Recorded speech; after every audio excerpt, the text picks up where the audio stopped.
అందరికీ నమస్కారం అండి. ఈరోజు ఈ వీడియోలో గీతా మహత్యం యొక్క శ్లోకములు అలాగే భావములు తెలుసుకుందాము. ముందుగా మీ అందరికీ గీతా జయంతి శుభాకాంక్షలు. గీతా జయంతి హిందూ పవిత్ర గ్రంథం భగవద్గీత పుట్టినరోజు. ఇది భారతదేశం మరియు ప్రపంచవ్యాప్తంగా హిందూ పంచాంగం ప్రకారం మార్గశిర శుద్ధ ఏకాదశి రోజు జరుపుకుంటారు. గీత సాక్షాత్తు భగవానుని చేత పలుకుబడినది కాబట్టి ఏ సందేహానికి తావు లేకుండా భగవద్గీత పరమ ప్రామాణికమైన మానవజాతికి దివ్య మార్గాన్ని చూపే పవిత్ర గ్రంథం కనుక మనం ఈ గీతా జయంతి రోజున కేవలం భగవానుని పూజించడమే కాకుండా అలాగే భగవద్గీత పుస్తకాన్ని పూజించడమే కాకుండా మనం ఈరోజు సంకల్పం చేసుకుందాము.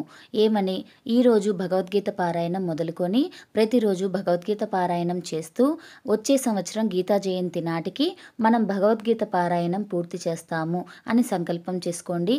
అలాగే రోజు భగవద్గీతను చదవండి, అర్థం చేసుకోండి, లేదంటే వీడియోస్ కూడా ఉన్నాయి, వినండి. అంతా మంచి జరుగుతుంది. తప్పకుండా భగవద్గీతని ప్రతిరోజు అందరం మన లైఫ్లో భాగంగా చేసుకోవాలి. కేవలం ఒక శ్లోకము ఒక భావంతో కూడా మనం రోజు చదువుకోవచ్చు.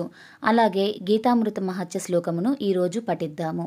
గీకారం త్యాగరూపం స్యాత్ తకారం తత్వబోధకం గీతావాక్యమిదం తత్వం జ్ఞేయం సర్వముముక్షుభిః. గీత అను రెండక్షరముల తాత్పర్యమును ఈ శ్లోకం తెలుపుచున్నది. గీ అనే అక్షరం త్యాగాన్ని బోధించుచున్నది. తా అనే అక్షరం తత్వాన్ని అంటే ఆత్మస్వరూపాన్ని ఉపదేశించుచున్నది. గీత అనే రెండు శబ్దములకు అర్థము ఇదేనని ముముక్షువులు తెలుసుకోవాలని పెద్దలు బోధిస్తున్నారు. సర్వోపనిషదో గావో దోగ్ధా గోపాననందనః పార్థో వత్సః సుధీర్భోక్తా దుగ్ధం గీతామృతం మహత్.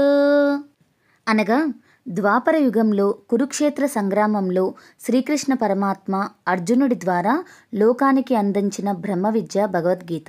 అందుకే అంటారు, సర్వ ఉపనిషత్తులను ఒక ఆవుగా, అర్జునుడిని ఒక దూడగా మలచిన కృష్ణుడు గోపాలకుడిగా ఈ అర్జునుడు అనే దూడను ఆవు వద్ద పాలు తాగడానికి విడిచి ఒక పక్క అర్జునుడికి అందిస్తూనే మరో పక్క లోకానికి పాలను అంటే ఉపనిషత్సారమైన గీతను అందించాడంట. అందుకే గీత సకల ఉపనిషత్ల సారం. ధరోవాచః భగవాన్ పరమేశానా భక్తిరవ్యభిచారిణీ ప్రారబ్ధం భుజ్యమానస్య కథం భవతి హే ప్రభో. భూదేవి విష్ణు భగవానుడితో ఇట్లు ప్రశ్నించెను, ఓ భగవానుడా, పరమేశ్వర, ప్రభు, ప్రారబ్ధము అనుభవించేవానికి అచంచలమైన భక్తి ఎట్లు కలుగగలదు? శ్రీ విష్ణురువాచ ప్రారబ్ధం భుజ్యమానోపి గీతాభ్యాసరతః సదా సముక్తః స సుఖీ లోకే కర్మణానోపలిప్యతే. ఓ భూదేవి, ప్రారబ్ధము అనుభవిస్తున్నను ఎవరు నిరంతరము గీతాభ్యాసమునందు నిరతుడై ఉండునో అట్టివాడు ముక్తుడై కర్మలచే అంటబడక ఈ ప్రపంచమునందు సుఖముగా ఉండును. మహాపాపాది పాపాని గీతాధ్యానం కరోతి చేత్ క్వచిత్ స్పర్శం న కుర్వంతి నళినీదళమంబసా. తామరాకును నీరంటనట్లు గీతాధ్యానము చేయువానిని మహాపాపములు కూడా కొంచెమైనను అంటవు. గీతాయాః పుస్తకం యత్ర యత్ర పాఠః ప్రవర్తతే తత్ర సర్వాణి తీర్థాని ప్రయాగాదీని తత్ర వై. ఎచ్చట గీతా గ్రంథము ఉండునో మరియు ఎచ్చట గీతా పారాయణము జరుగుచుండునో అచ్చట ప్రయాగ మొదలగు సమస్త తీర్థములు ఉండును.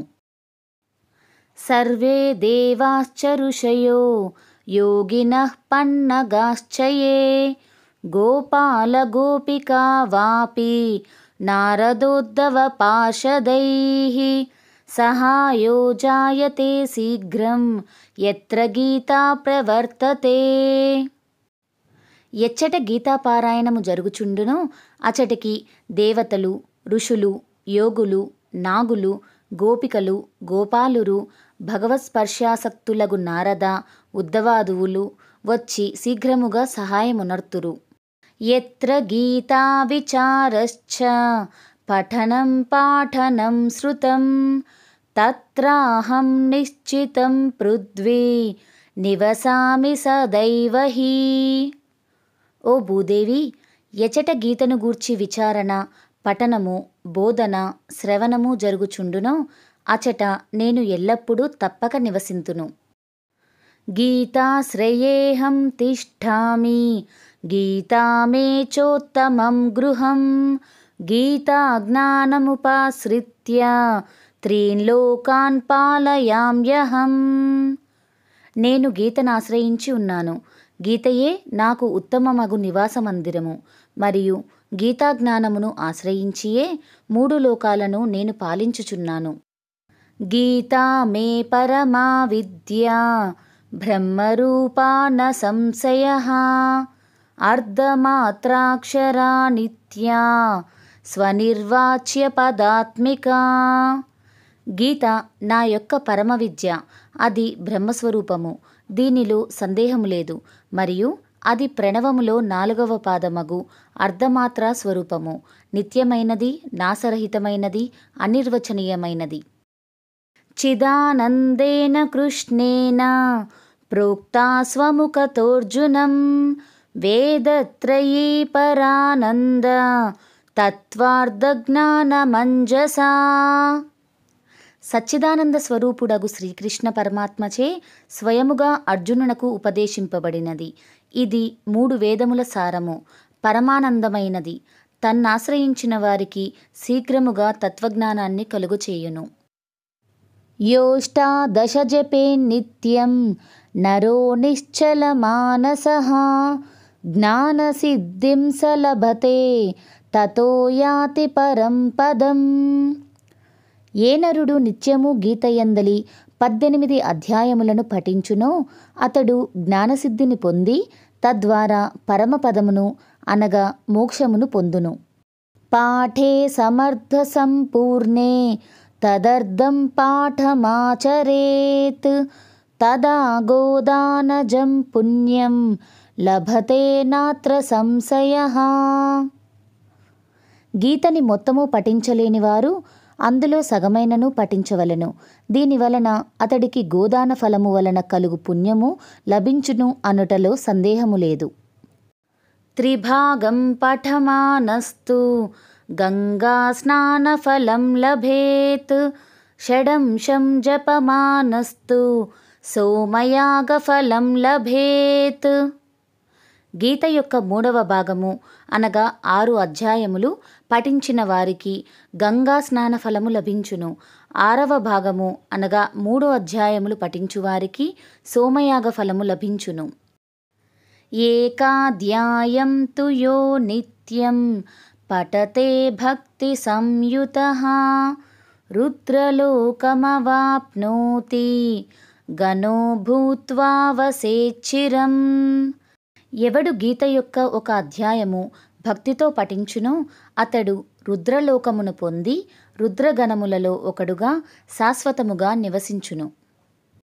అధ్యాయ శ్లోకపాదం వా నిత్యం యః పఠతే నరః సయాతి నరతాం యావన్ మనుకాలం వసుంధరే.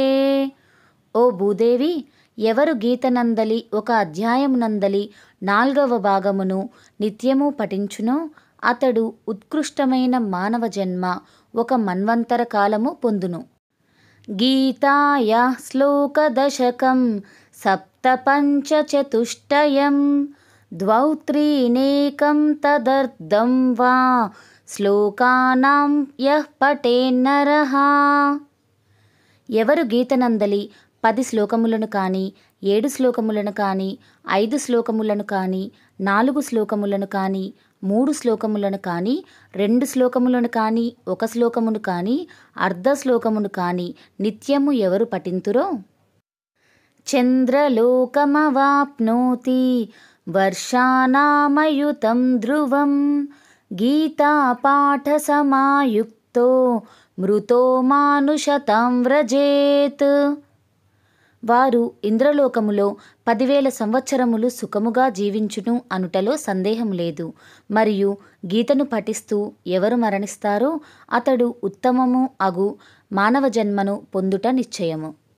గీతాభ్యాసం పునః కృత్వా లభతే ముక్తిముత్తమాం గీతేత్యుచ్చార సంయుక్తో మ్రియమానో గతిం లభేత్. అట్లా అతడు మానవుడై జన్మించి గీతాభ్యాసమును మరల గావించి ఉత్తమమగు మోక్షమును పొందును అనుటలో సంశయము లేదు. గీత అనుచు ప్రాణమును వదులువాడు సద్గతిని పొందును అనుటలో సందేహము లేదు.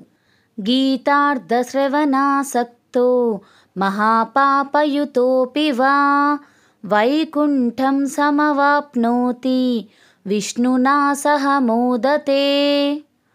మహాపాపాత్ముడైనను అతడు గీతార్థమును తెలుసుకొనుటలో ఆసక్తుడైనచో అతడు విష్ణులోకమును పొంది శ్రీ మహావిష్ణు సన్నిధిలో ఆనందమును అనుభవించుచూ ఉండును. గీతార్థం ధ్యాయతే నిత్యం కృత్వా కర్మాణి భూరిశః జీవన్ముక్తః స విజ్ఞేయో దేహాంతే పరమం పదం. ఎవడు గీతార్థమును నిత్యము చింతన చేయుచుండునో అతడు అనేక కర్మలను ఆచరించినను జీవన్ముక్తుడేనని చెప్పబడెను మరియు దేహ పతనానంతరము పరమపదమును పొందును. గీతామాశ్రిత్య బహవో భూభుజో జనకాదయః నిర్ధూతకల్మషా లోకే గీతాయాతాః పరమం పదం. ఈ ప్రపంచమున గీతను ఆశ్రయించి జనకాది రాజులు అనేకులు పాపరహితులై ముక్తిని పొందియున్నారు. గీతాయాః పఠనం కృత్వా మాహాత్మ్యం నైవ యః పఠేత్ వృధా పాఠో భవేత్ తస్య శ్రమ ఏవ హ్యుదాహృతః. గీతని పఠించి పిదప మహత్యమును ఎవరు పఠించకుందురో అట్టివారి గీతా పఠనము వ్యర్థమే. అట్టివారి గీతా పఠనము శ్రమ మాత్రమేనని చెప్పబడినది. ఏతన్మాహాత్మ్య సంయుక్తం గీతాభ్యాసం కరోతి యః స తత్ఫలమవాప్నోతి దుర్లభాం గతిమాప్నుయాత్. గీతా మహత్యముతో గీతా పారాయణము చేయువారు పైన చెప్పబడిన ఫలములను పొంది దుర్లభమగు సద్గతిని పొందురు. సూత ఉవాచ మాహాత్మ్యమేతద్గీతాయ మయా ప్రోక్తం సనాతనం గీతాం తే చ పఠేద్యస్తు యదుక్తం తత్ఫలం లభేత్. సూతుడు చెప్పెను, సౌనకాది ఋషులారా, ఈ ప్రకారముగా సనాతనమైన గీతా మహత్యమును మీకు తెలుపుచున్నాను. దీనిని గీతా పారాయణానంతరం ఎవరు పఠింతురో అతడు పైన చెప్పిన ఫలములను పొందును. ఓం ఇతి శ్రీ వరాహపురాణే గీతా మాహాత్మ్యం సంపూర్ణం. ఇట్లు వరాహ పురాణమునందలి గీతా మహత్యము సమాప్తము. విన్నారు కదండి. ఈ గీతా మహత్యం ద్వారా భగవద్గీత ఎంత గొప్పదో, మన జీవితాలని ఎలా మార్చేస్తుందో, అలాగే మనకి ఎంతగా ఉపయోగపడుతుందో, భగవద్గీత పఠనం ద్వారా ఎన్ని లాభాలు ఉంటాయో చక్కగా వివరించి చెప్పడం జరిగింది కదండి. మరి ఇంకెందుకు ఆలస్యం, ఈ పవిత్రమైన రోజున భగవద్గీత పారాయణం మొదలుపెట్టండి. రోజుకొక శ్లోకము మరియు భావము చొప్పున చదువుకొని వచ్చే సంవత్సరం గీతా జయంతి వరకు ఈ లోపల భగవద్గీత పారాయణం పూర్తి చేస్తాను అని సంకల్పం చేసుకోండి. అంతా తప్పకుండా మంచి జరుగుతుంది. అలాగే మన ఛానల్లో ఉన్న భగవద్గీత పారాయణం వీడియోలు కనుక వినాలి అనుకుంటే ఈ వీడియో ఎండ్ స్క్రీన్లో లింక్ ఇస్తాను, తప్పకుండా చూడగలరు.